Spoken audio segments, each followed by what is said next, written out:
There's many reasons why relationships work and don't work, temporarily or long term. It usually comes down to value.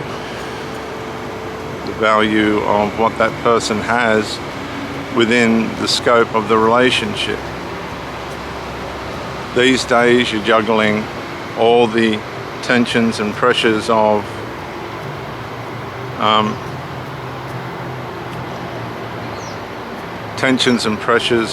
the temptations that come along with relationships, and of course they're diverse and many.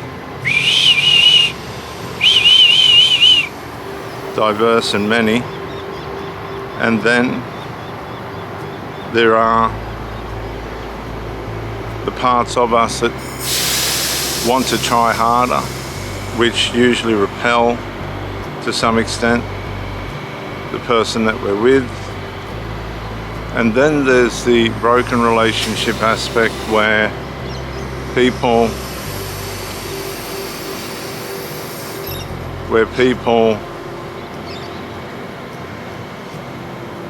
are enmeshed with family members, and you've got family members interfering and carrying on, whinging and sulking, adult family members, because they've lost supply of one person or another.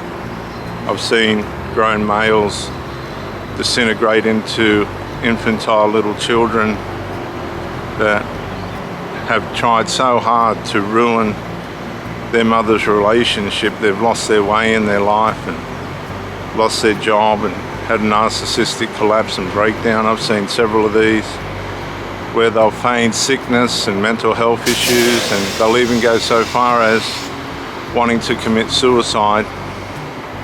I've seen this because their mother has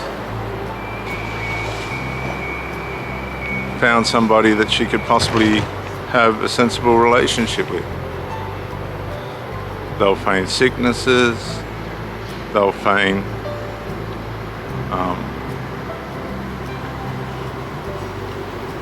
mental health issues and all this stuff, and yet they seem to become all right once the relationship's over.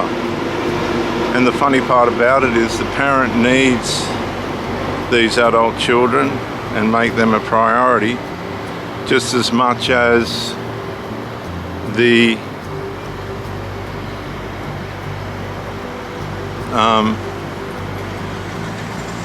children are enmeshed with them. That's what's ugly and messy about enmeshment. That's what's horrible about enmeshment.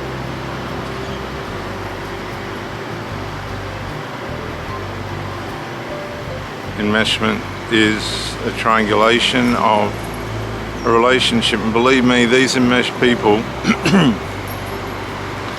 they will be talking about you behind your back. They'll be trying to pull you down, run you down, mess you up, wreck things up, because 9 times out of 10 they're not able to maintain or keep a relationship themselves. So why should another family member have a relationship that's substantial? You'll find that they're whingers, whiners. They don't like people.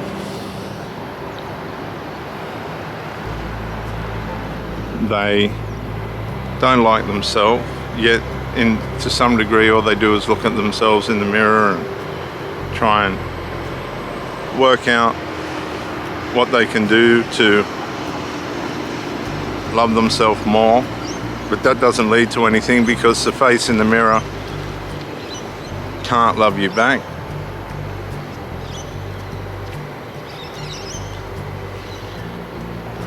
The face in the mirror just can't love you back.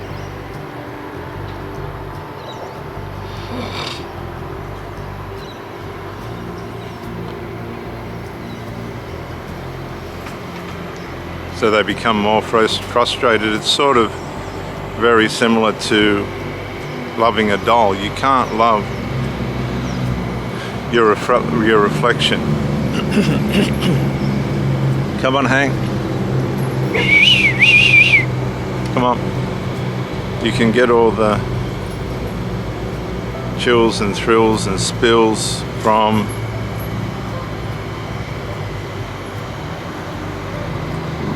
stroking your ego, but your ego is not going to give you anything back. As a matter of fact, your ego is going to take from you. Your ego is going to strip you down to a point where your dopamine supplies are empty, because it'll teach you to run on your pleasure zones, which are not sustainable. And of course, if you get with somebody like this, as their dopamine levels deplete, so will their effort towards a relationship go with it, because they measure the relationship by the way in which their dopamine works within their system. It's got nothing to do with love, it's got to do with how they feel. So they run their dopamine levels on their system. And if the system is not getting its dopamine or cortisol, a lot of these people, these toxic people, become addicted to cortisol.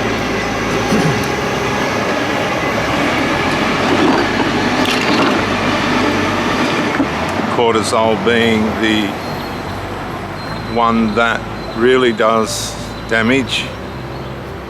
It really does do damage. It's not a good chemical to have going on in your system, but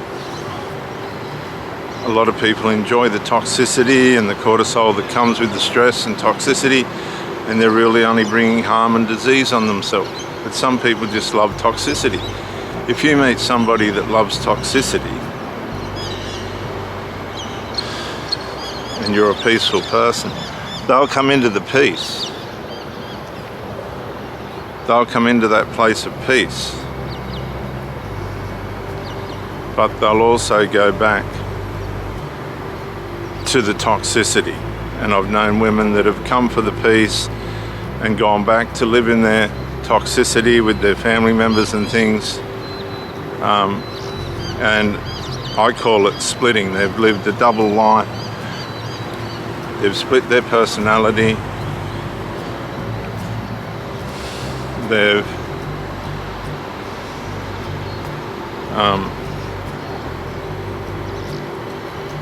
split their personality. They've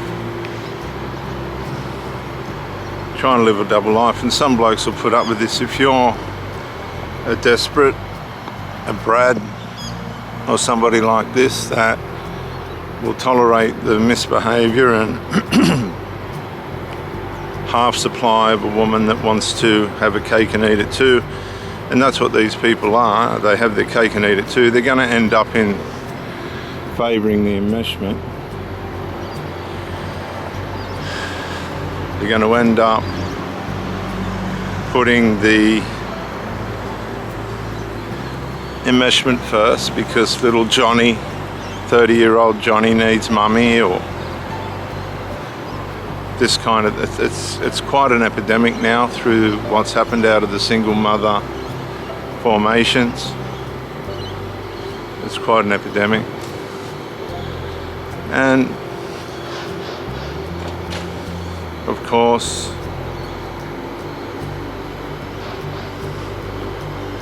this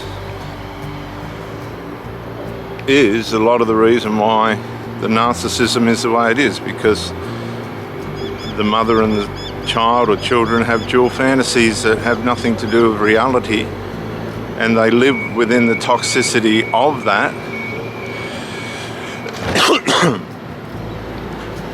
They live in the toxicity of it, and then come out to find peace.